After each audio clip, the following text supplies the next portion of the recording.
Social Perspectives is brought to you by Everett and Kennings. In the blistering heat of the Deep South in 1964, during the Freedom Summer Project, Goodman, Swanner, and Cheney were murdered in Neshoba County in Mississippi. During the turbulent 60s, Black Power activist H. Rap Brown said violence is as American as cherry pie. But according to most statistics and surveys, the Black Lives Matter movement is the largest movement in American history. Inculcated in the movement is the largest melting pot of ethnicities.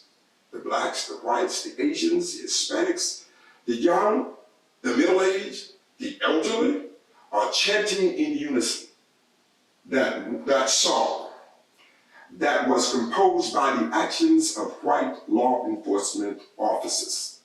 With their hands raised, they are saying, "I can't breathe," or "Please don't shoot." Whatever your political strike, whatever your religious faith, something is happening in America.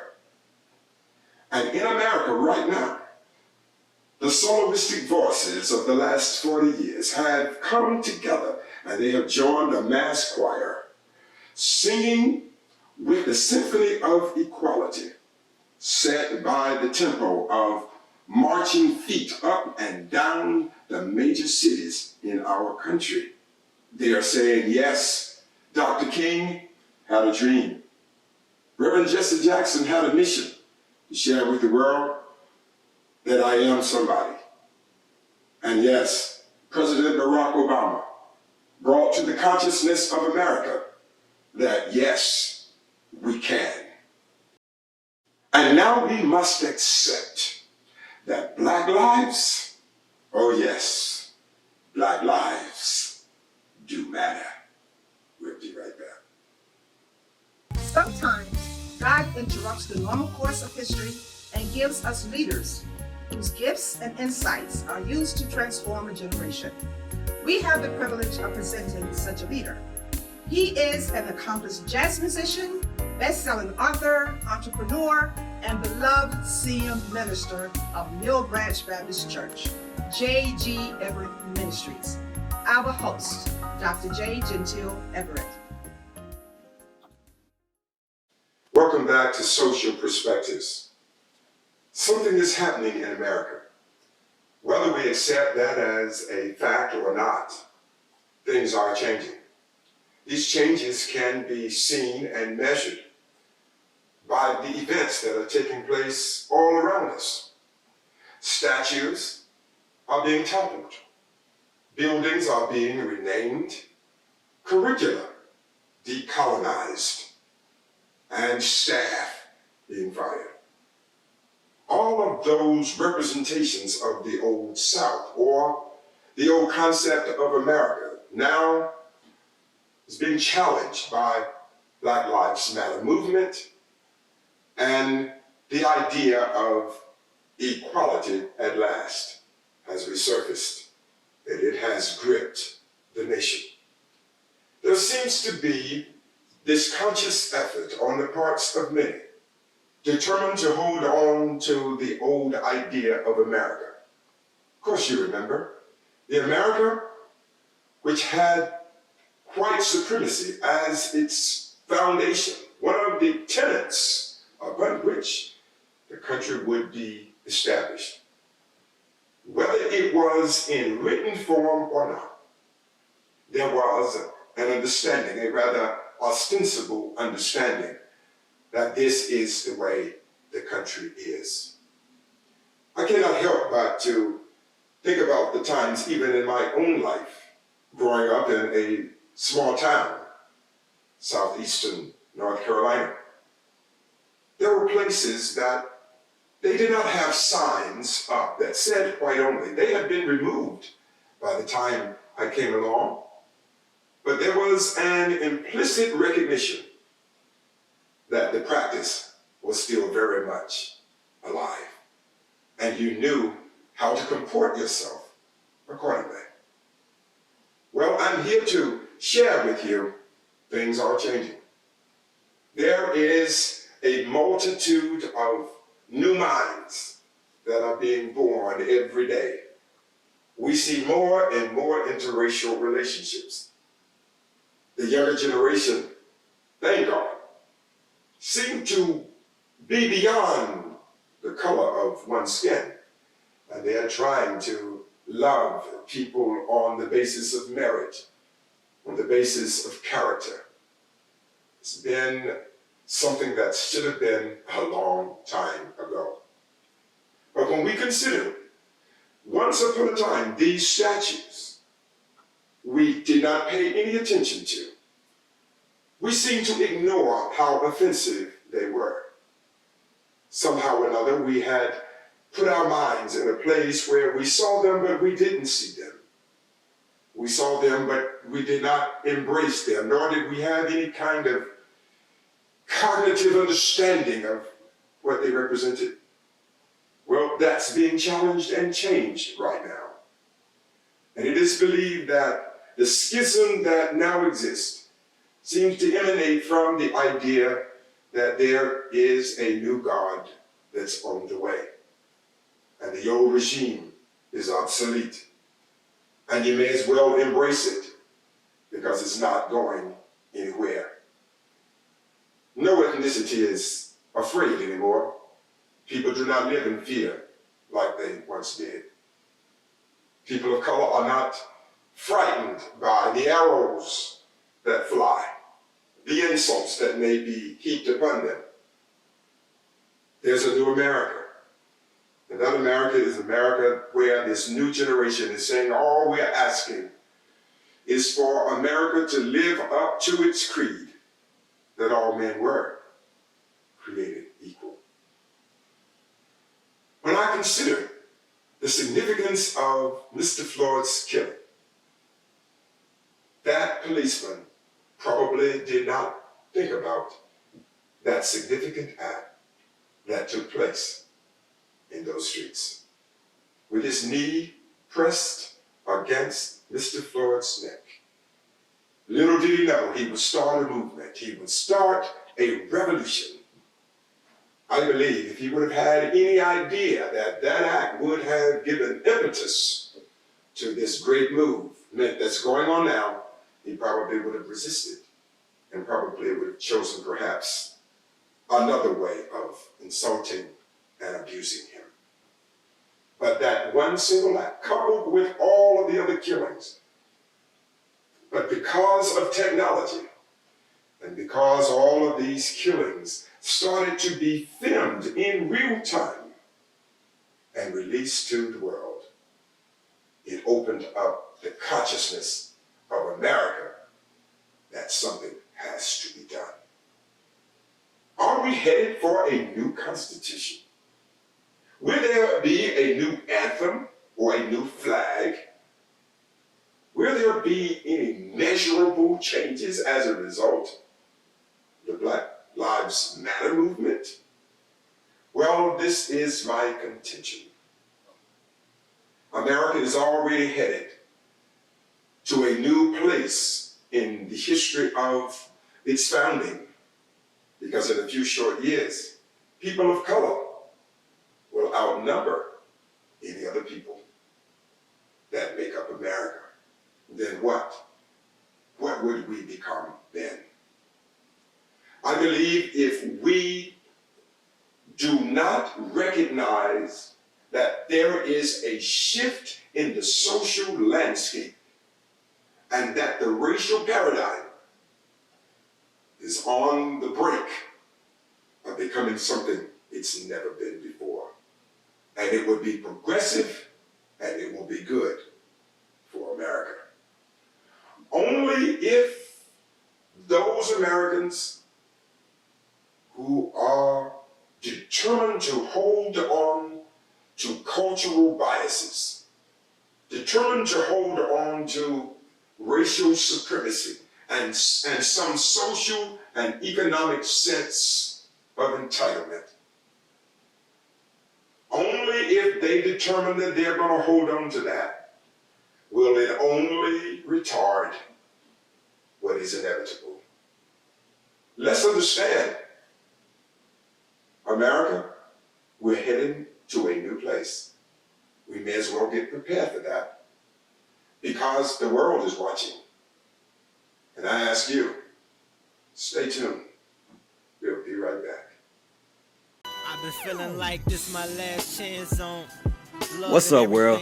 It's Rough Guy Rhymes, the leader of the Dream Big lifestyle, and I'm here to tell you to dream big. When your ministry is ready to expand and grow, and you are in need of financing, before you go anywhere, give Everett & Kennings a call.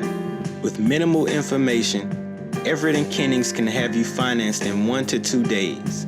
The interest rates are at an all-time low and no credit checks are necessary. No personal guarantees. This company is owned by ministers who understand vision, and they have loan programs for any situation.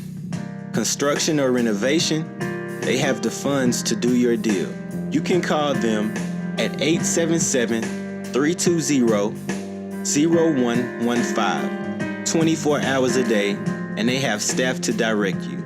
Everett & Kennings, your one-stop for all your ministry financial needs. Their motto is, pastors bring the message, we'll bring the money for ministry. Welcome back to Social Perspectives. There are reasons that we must consider why Black Lives Matter movement is different. When you try to compare the turbulent 60s, the civil rights era, with all of those great minds and great leaders, let's compare 1960 with 2020. The first shift that we would have to embrace is right now, public opinion of Black Lives Matter keeps going up. It is becoming more and more accepted by a larger swath of the population. The other thing that's different, we have in the Black Lives Matter movement the insurgents of many other races. You can look at some of these protests and you see as many whites, Asians, Hispanics, as you even see Black Americans. That's different.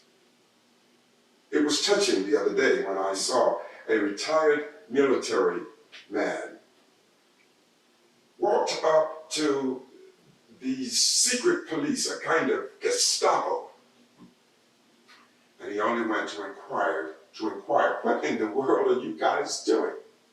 And they started to beat him, broke his arm, bruised his body. And he was a white male. He was willing to stand up for a principle. He was determined that it was better for him to stand on principle instead of pigmentation. So he stood. He took the abuse, took the pain, and walked away. We're in a new time because more and more people are understanding better the plight of the African American. If I were a betting man, I would bet that there's no race in America that's had to endure the kind of insult, the pain, the robbery of one's land and robbery of one's own bloodline like the African American. What is it about that African American that seems to be so vile and seems to be that group that we just should readily violate? Well, I believe right now, even if you would talk with liberal whites, they would tell you that they do believe in Black Lives Matter and the movement and all that it represents. So much so until it has been called the Great Awakening. The Great Awakening. I was moved by that phrase. What What's surprising, though, is the election of our current president, I do believe, has given impetus to the development of the Great Awakening. I heard the other day that our president mentioned that he had done more for the African American community than any president in American history. On the surface, it seemed laughable. But upon further exploration and investigation, I believe that he probably may have had something there. He may have been right. Because never in my lifetime have I seen so many African Americans united over one purpose. And that purpose is to stand up for who we are and to do all that we can to usher in a new regime in America. What else we need to consider? If you were to study the movement of society and the way they think, what's interesting is the party in power is in a precarious place because public opinion generally moves in the opposite direction of the party that's in power. It is amazing. And it is as though the party that's in power is the party that has to deal with all of the critics and the unification of critics against that regime.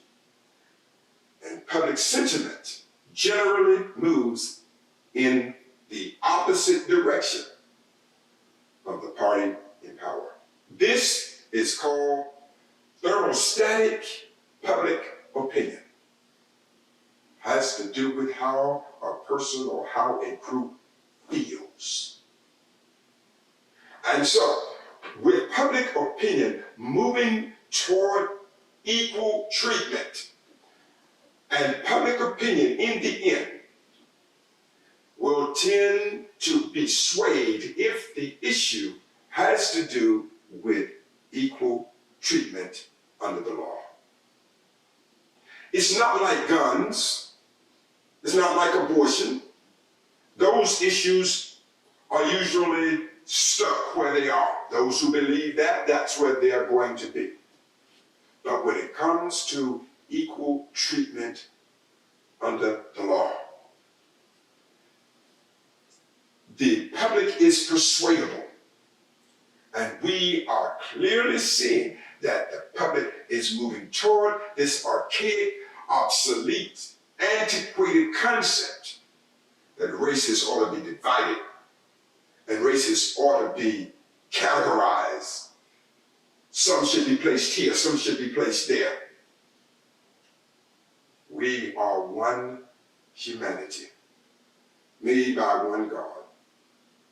And it is my hope and my prayer that one day we will all grow and accept the fact that whatever the color of our skin, we are all human beings and should be treated with respect and dignity. And it is the rule of law that should unite us and not divide us. Stay tuned. We'll be right back.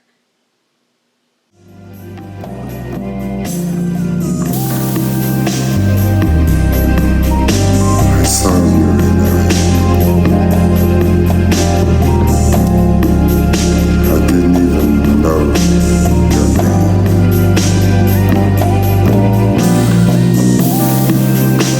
But it really didn't matter very much to me. I knew that I just love you. Just the same. Welcome back to Social Perspectives. In our last segment, I want to talk with you about just one thing. Be careful who you oppress. While Black America has dealt with oppression They have dealt with indignities for years and years. But there's been something special about even that experience.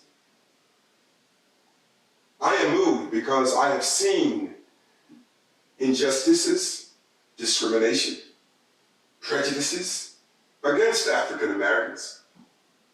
But it's something about them, they seem to hold on to who they are. Haven't you noticed? If you've ever gone to an African American church, after a week of oppression being unleashed against them, haven't you seen the joy, the ecstasy in how they respond to their relationship with God? You have to ask yourself the question, who can take all that they take and then on Sunday morning stand before the whole church or the world and talk about how good God is? It is amazing how that African American can be lost and be broke, but find a way to stay happy in their relationship with God. Wondering how they are going to make ends meet, wondering how they are going to have money for medicine or for rent or mortgage or a car payment. What is it that keeps driving them? What is it that keeps them effervescent? This wonderful emotional ebullience. How is it that they seem to maintain it? One has to ask. Perhaps it is found in the Gospels. Surely you know about the Gospels. Because in the first century Palestine, there was a Jewish leader named Jesus. And Jesus had to endure many indignities, particularly that road to Calvary, Via Dolorosa, on that terrible journey when he would carry an oversized, undeserved cross. Of all of the people that happened to be there, he found the Cyrenian, Ethiopian, who carried his cross. Perhaps that relationship was something of some type of subliminal power that was transmitted in some way, some divine way perhaps, to the psyche of the slaves, because they brought passion to their purpose of being God's child. Be careful who you oppress, because they oppressed this Jew. It was this Jew that had to deal with all kinds of ugly things thrown at him, said about him. And he had to endure this tremendous death, this ugly death on a cross. But so many people don't know about that story. Death by way of crucifixion, ignominious death. It was horrible. Usually, the criminal would stay on the cross for days. Foul of the air would come and feast off his body hanging there on that cross. But this Jew, he died in just a short time. And they thought it was all over. There were those who said that he couldn't be the Messiah because he hung around sinners. He embraced prostitutes. He brought people into his circle who had questionable backgrounds. But he embraced them because he found that there was a quality in them that he could use. America needs to be careful who they oppress. Because when they oppressed Jesus, a brand new religion came into play and changed the whole world. It started because to tell you in the end. I don't know what kind of man Mr. Floyd was. I didn't know him personally. I'm not trying to make him or a saint or a sinner. I do not know. I do not have information. And even if I did, I would not be in a position to make that judgment. But one thing I do know, he died. And his death has changed the world. Because of his death, statues have come down. I'm J. Gentile Everett. I'm going to see you the next time on Social Perspectives. Until then, God bless you. I look forward to seeing you. And catch all of our sponsors at the close of this telecast. Be blessed.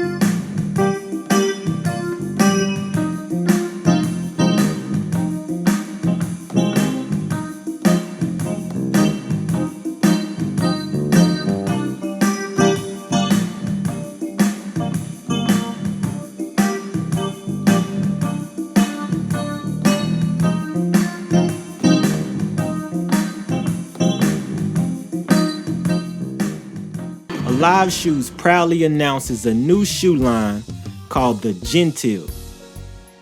The new classy, cosmopolitan footwear was designed for the upwardly mobile personality who believes in making statements of cool with each step.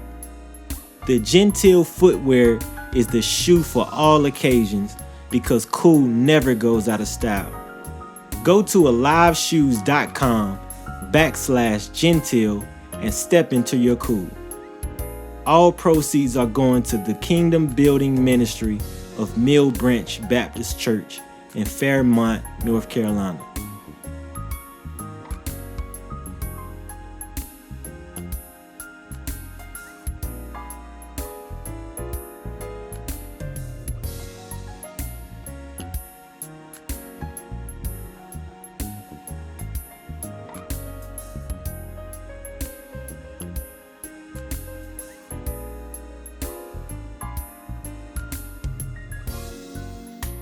Carrying books, taken by your looks.